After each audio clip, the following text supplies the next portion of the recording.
बिस्मिल्लाहिर्रहमानिर्रहीम अस्सलाम वालेकुम रहमतुल्लाह। Field marshal army chief general Asim Munir जैसे ही इंटरनेशनल महाज से फ्री हुए हैं, इंटरनेशनल लेवल के ऊपर जो उन्होंने फतह के झंडे गाड़े, जिस तरीके से इंडिया के ख़िलाफ़ उन्होंने जंग जीती और उसके बाद उन्होंने ईरान और अमेरिका के दरमियान दोस्ती करवाई है, उसके बाद अब उनका सारा का सारा फोकस आ गया है ऐवान सदर की तरफ। ऐवान सदर क्यों इतना अहम बन चुका है? देखिए, इसका बड़ा ज़िक्र होता है, इसकी इम्पोर्टेंस क्या है, इसकी अहमियत क्या है, क्यों ये आखिरकार एक सेंटर ऑफ अटेंशन बन चुका है इस्टेब्लिशमेंट के लिए, क्यों इस्टेब्लिशमेंट इसकी तरफ नज़र जमा के बैठी है और इस्टेब्लिशमेंट की नज़र यहाँ से मकसद क्या हासिल करना है, ये है सबसे बड़ा सवाल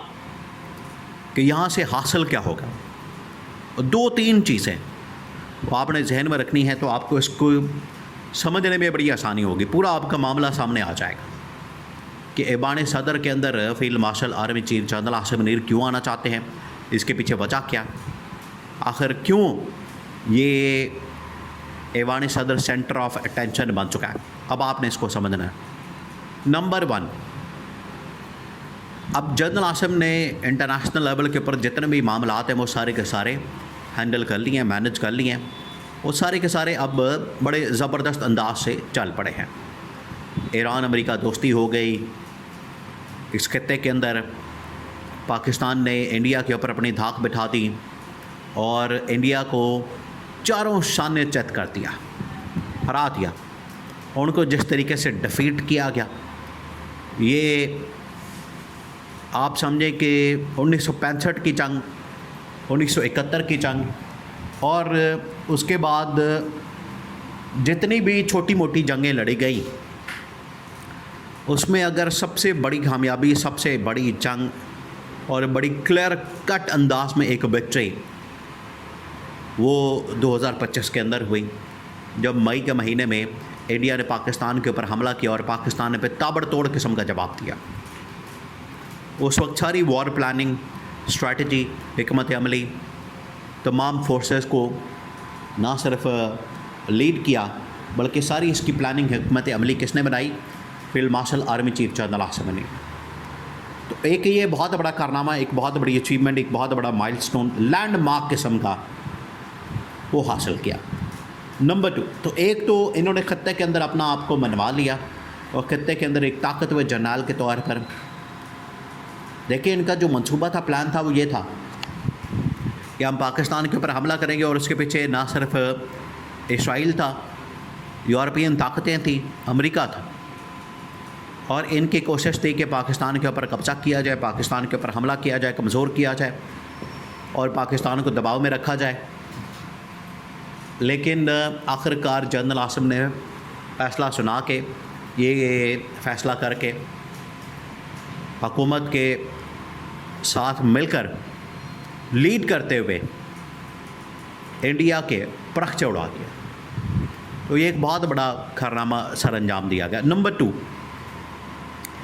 उसके बाद जो ईरान अमेरिका डील की बात हुई, ईरान अमेरिका पैचअप की बात हुई, इस पैचअप के अंदर, इस मामले के अंदर भी जनरल आसिम ने फ्रंट से लीड किया और डील करवा दी। तो आप देखें कि कैसे जनरल आसिम ने ये दो बड़े मामलात, दो बड़े इवेंट, दो बड़ी अहम तरीन जो इस हवाले से डेवलपमेंट्स थी, वो उन्होंने काम किया और इसके ऊपर उन्होंने कामयाबी हासिल की। ये जो कामयाबी हासिल की गई, इसकी वजह से अब जनरल आसिम ने इंटरनेशनल लेवल के ऊपर जब ट्रैवल किया तो उन्हें वो प्रोटोकॉल, उन्हें वो लेवल की वहाँ पर इज़्ज़त और नहीं मिली जो कि मिलनी चाहिए थी।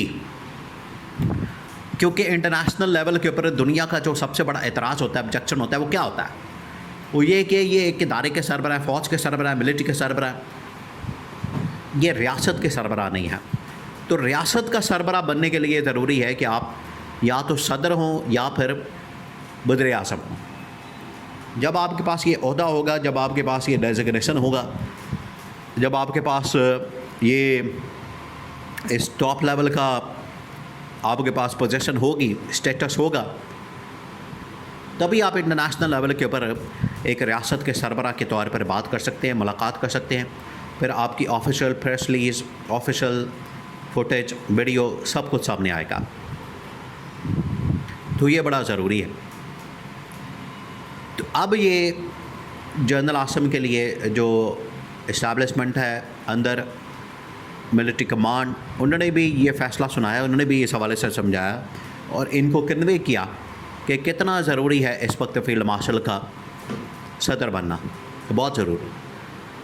क्योंकि अगर वो सदर बनते हैं तो अगले 5 साल कम से कम 4.5 साल तो पड़े हुए हैं।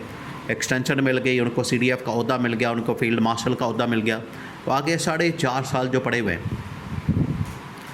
इसमें बतौर सदर पाकिस्तान के अंदर भी, इंटरनेशनल लेवल के ऊपर भी वो आ जा सकते हैं, मुलाकातें कर सकते हैं और इसके ज़रिए से वो हुकूमती रियासती पाकिस्तान के अवाम के मामलात डील कर सकते हैं। ये है इसके पीछे सोच, जिसकी वजह से ऐवान सदर के ऊपर बार बार उनकी जानिब नज़र जाती है और ऐवान सदर इस वजह से अहमियत इख्तियार कर गया है।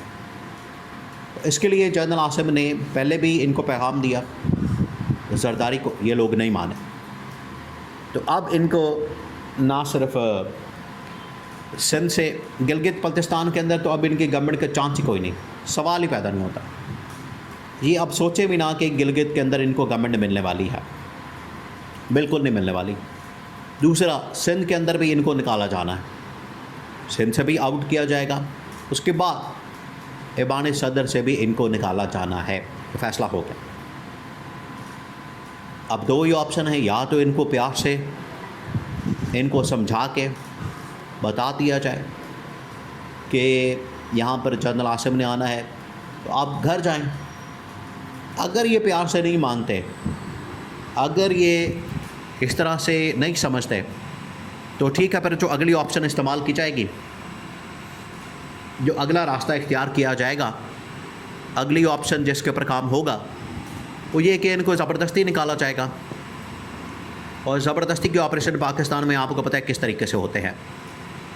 इनको किसी वक्त भी निकाला जाए, पकड़ा जाए, गिरफ़्तार किया जाए, घर भेजा जाए, वो किसी वक्त भी हो सकता है। तो ये अब पत्थर पे लकीर है। अब रोते हुए इनको जाना पड़ेगा, कि रोते हुए इस्तीफ़ा पेश करना पड़ेगा कि अब जाएंगे, इनको निकाला जाएगा और आखिरकार ऐवान सदर में जनरल आसिम बतौर सदर विराजमान होंगे।